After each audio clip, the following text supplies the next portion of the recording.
La communauté Ngare est disséminée dans 4 districts, à savoir Makwa, Etumbi, Owando et Mbama, à plus de 700 km au nord de Brazzaville. Assimilés tantôt à tel groupe ethnique, tantôt à tel autre, ils se sentent injustement dilués par certaines communautés voisines. Et pourtant, il me semble que la langue qu'ils parlent, c'est-à-dire le Ngare, soit même le point de départ de certaines autres. En effet, le Ngare est au confluent du Mboshi, du Mboko, du Kuyu, du Makwa et du Mbeti. Labo baroba mongaya ba kemeware angara urape yani bisile diposho bore juola yo ara chotu ba yo ano adoe ngangare ngela ngare ngedu bongare ba chotu haibuli ngaruto. Mais l'accès au pays Ngare ressemble au chemin de la croix, tant l'enclavement est total. Même les véhicules tout-terrain habilités à prendre ce chemin y parviennent avec toutes les peines du monde. Peuple de forêt, de la grande forêt équatoriale, les Ngare sont un peuple polyvalent. Ils sont agriculteurs, pêcheurs, éleveurs. C'est ainsi qu'ils s'illustrent comme de bons artisans, de bons maçons traditionnels, de bons brasseurs de vin.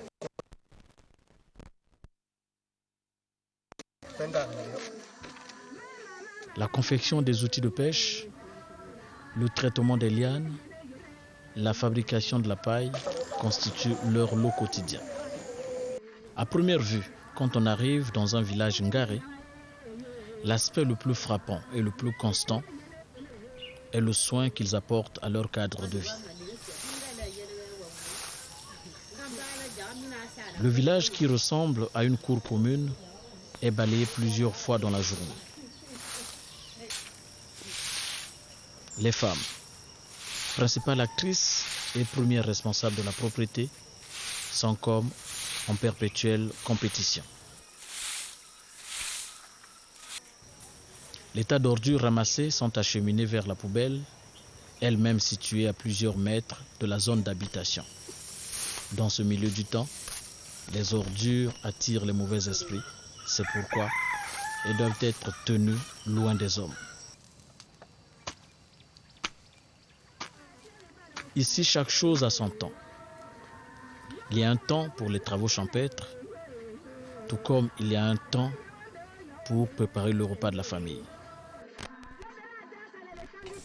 Tel est le cas ici de la coupe du coco, ce type de légume sauvage très prisé par le peuple Ngare.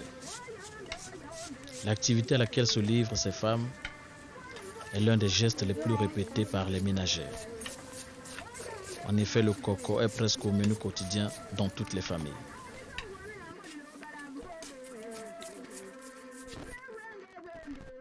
Il est consommé évidemment avec du manioc, aliment de base des Congolais. Le manioc n'a pas d'alternative chez les Ngare, sauf pour ceux qui, pour des raisons diverses, préfèrent la banane. On les appelle Itolora.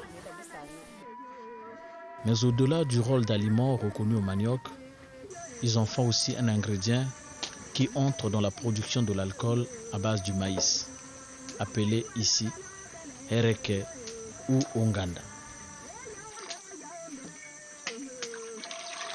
Ce whisky traditionnel occupe une place de choix dans l'économie féminine chez les Ngare.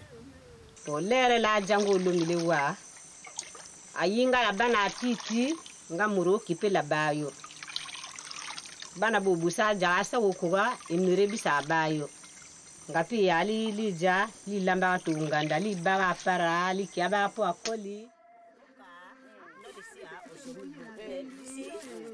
Peuple de l'oralité, ils transmettent leurs connaissances de bouche à oreille, de génération en génération, comme ici l'apprentissage de la confection des bretelles d'un panier.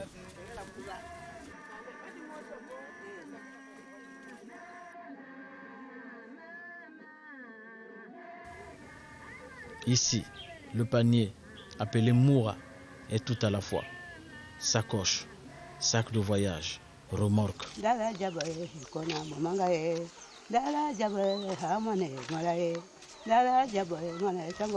Sa taille varie en fonction de l'activité prévue.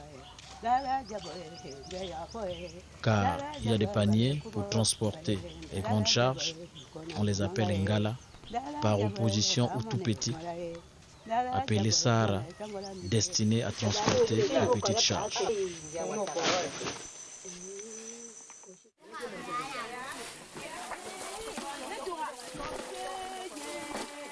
La pêche à la corbeille, cette autre activité de grand rêve pour les femmes, n'a pas perdu sa place chez les Ngare. Seulement, l'outil principal, c'est-à-dire la corbeille, tend à disparaître au profit des seaux en plastique. Malgré cette avancée vers la modernité, d'autres instruments traditionnels de pêche comme Ondoso, ainsi que les techniques utilisées, continuent à donner à ce type de pêche toute sa valeur traditionnelle. La pêche à la corbeille offre des moments émouvants aux femmes. Ces femmes qui savent fouiller dans les frayères, même les plus cachées, pour extraire le gros poisson qui, autrement, se serait terré dans le sable et dans la boue. Avant de regagner le village, ces femmes se donnent souvent quelques moments de distraction et l'eau peut servir d'instrument de musique.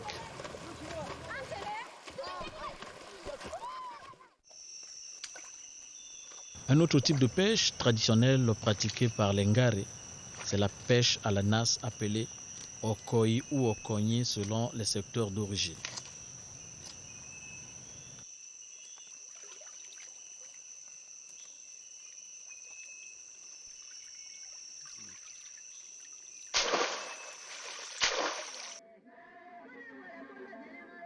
Mais le village Abela offre une version de pêche tout à fait particulière pratiquée dans le lac mythique appelé Ebana. Ebana représente tout un mystère, tout un univers dont le fond entretient des secrets que l'on ne saura peut-être jamais. Ce que l'on sait, c'est ce que les anciens transmettent comme enseignement à leurs descendants.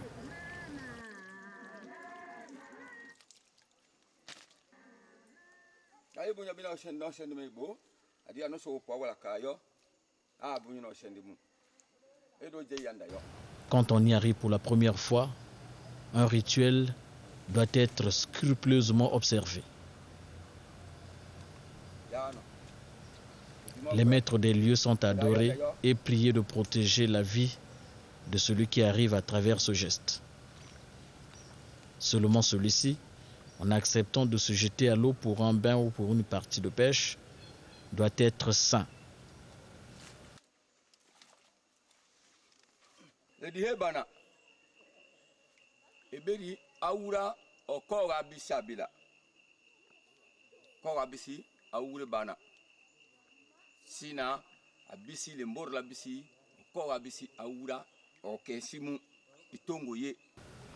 Quant aux habitants d'Abela eux-mêmes, ces habitués des lieux, il n'y a aucun rituel à observer.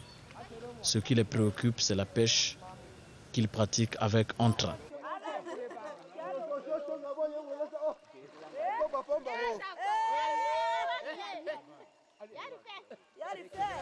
D'un côté les rabatteurs, de l'autre les porteurs de filets, et la pêche peut commencer.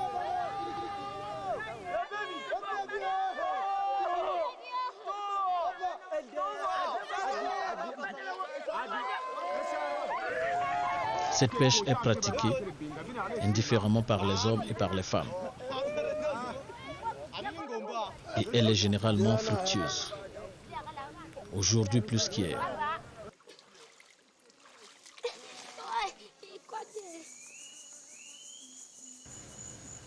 Mais le lac Ebana a ses interdits.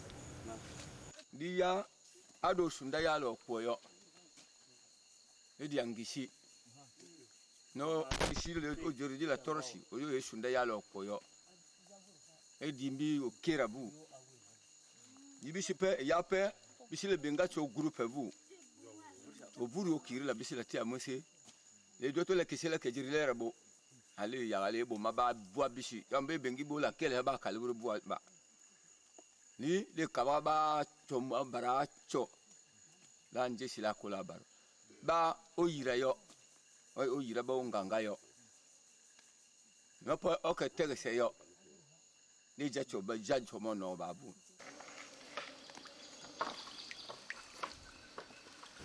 Mbonda, c'est l'autre type de pêche chez les Ngare.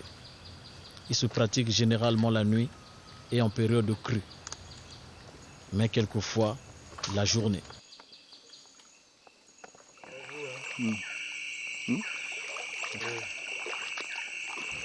À l'aide d'un tison ou d'une machette, les Ngare pratiquent aussi la pêche dite otendi.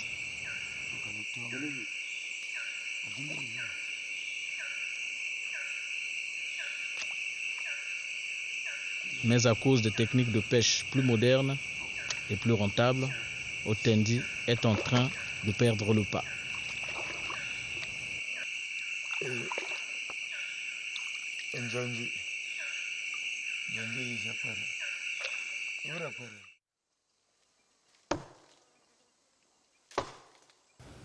Ici, l'agriculture se pratique généralement en zone de forêt et implique d'abord les hommes.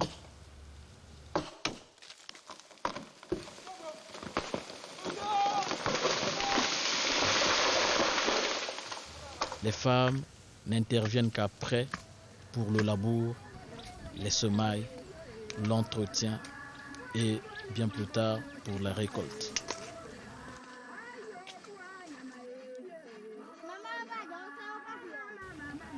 Mais en zone de savane, sur de grandes surfaces, elles produisent presque tout. Arachide, oignon, maïs, oseille, igname.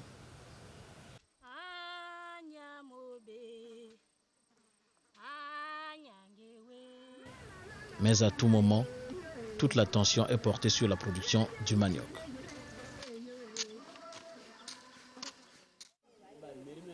En temps normal, les hommes Ngare ne retrouvent leurs épouses que la nuit. Toute la journée, chacun vaque à ses occupations. Les femmes sont au champ ou en train de préparer le repas de la famille, alors que les hommes sont en forêt pour diverses activités, si ce n'est dans leur hangar appelé Kanja ou Oleve, où ils passent le plus clair de leur temps. Oleve est un foyer réservé aux hommes. C'est ici qu'ils conçoivent toutes leurs activités à réaliser le lendemain. C'est une véritable école, une académie où tous les jeunes garçons sont en formation. C'est ici qu'on leur enseigne les règles du clan, le culte des ancêtres, le respect des personnes âgées, l'étendue du territoire familial. C'est ici que les orphelins et tous les laissés pour compte tirent le minimum vital de leur vie.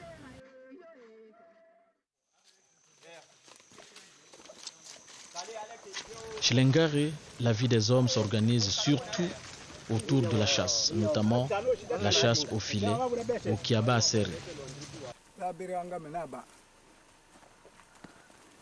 Sa pratique nécessite le déplacement des chasseurs sur une certaine distance vers la zone de chasse retenue.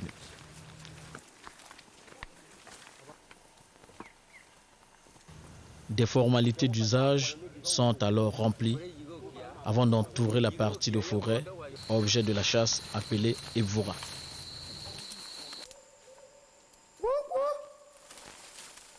Et les rabatteurs s'y introduisent avec eux toute la meute de chiens de chasse.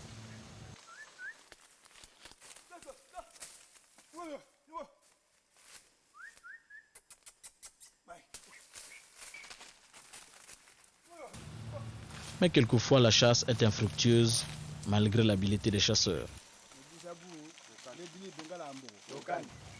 C'est alors que leur conscience est interpellée.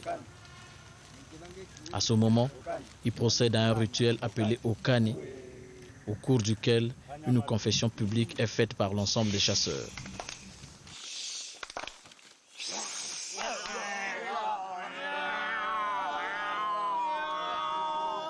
Après quoi, l'on est reparti avec la conviction que la moisson sera abondante. Chacun est renvoyé à sa tâche. Les rabatteurs et les chiens repartent ainsi à l'assaut des buissons.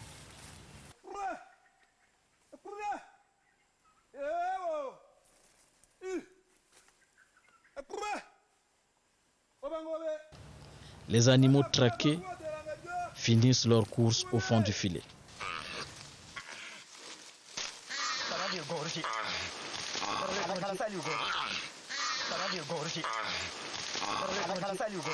Le pari est ainsi gagné.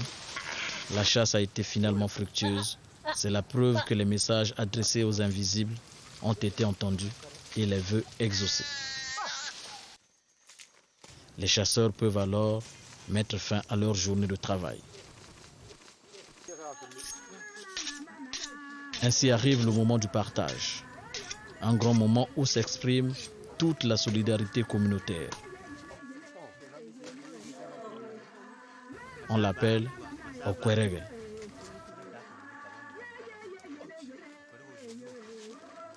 Aucune brimade n'est tolérée, sauf à l'égard des chiens qui n'ont aucune part réelle. Toutefois, ils doivent se contenter de lécher le sang et les excréments du reste inutile à l'homme.